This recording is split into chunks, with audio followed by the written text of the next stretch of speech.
Hello, everyone. Welcome to episode 21 of the Royal Rams Report, emanating from the Bighorn Castle in Las Vegas. I am Vegas Mike, and I'm your host. It'd be awesome if you hit the subscribe button and maybe a like or a comment. Today, let's start off the show with a recap of the Arizona Deadbird game. Matthew Stafford is back to his MVP ways, hitting 281 yards and 3 touchdowns. 2 of those went to Puka, who had more highlight catches and another 167 yards. Kyron Williams had 87 yards and a touchdown. And how about Blake Corum? 128 yards on 12 carries and 2 touchdowns. Colby Parkinson snagged another one.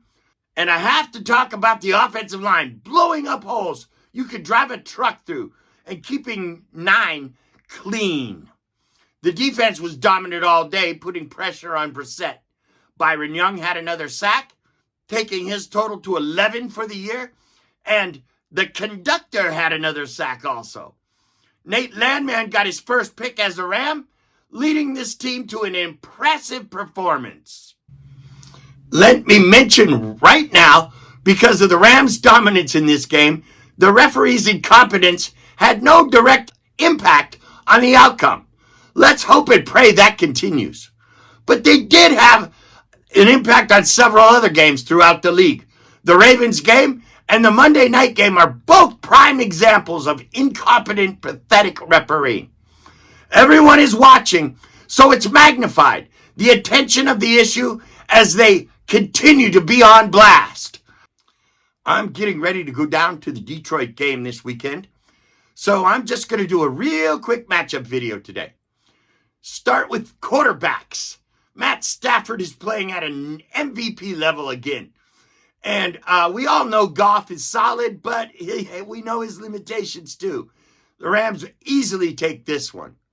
Our top 2 running backs with Kyron and Blake are playing amazing versus Gibbs and Montgomery, who are no slouches themselves.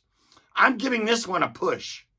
Wide receivers, we have the best tandem in the league in Devontae and Puka versus St. Brown and Williams, who are stars, but I still say the Rams have it. Our offensive line has been really solid lately, making huge holes and protecting Glock 9.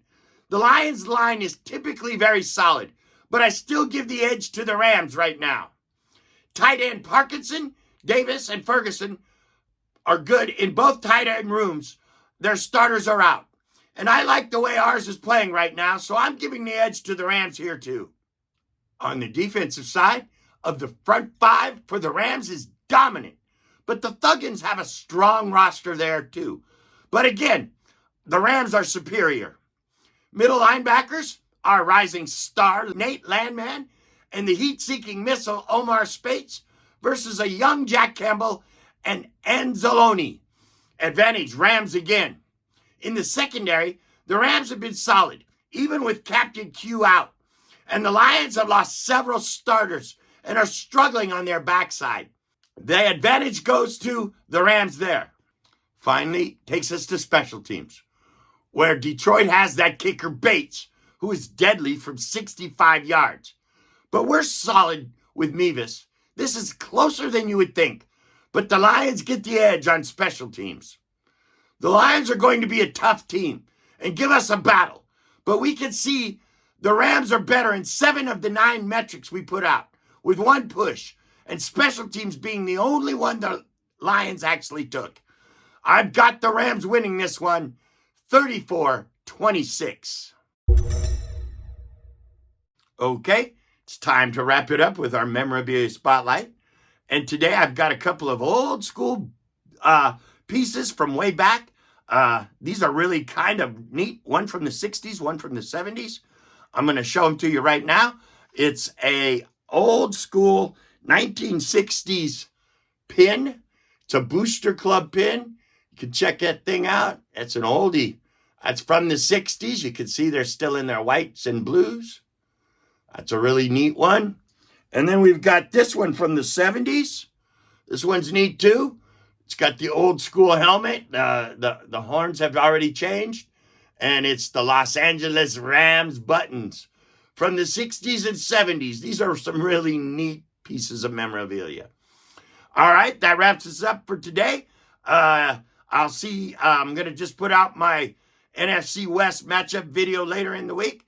So until then, Rams Royal Guy.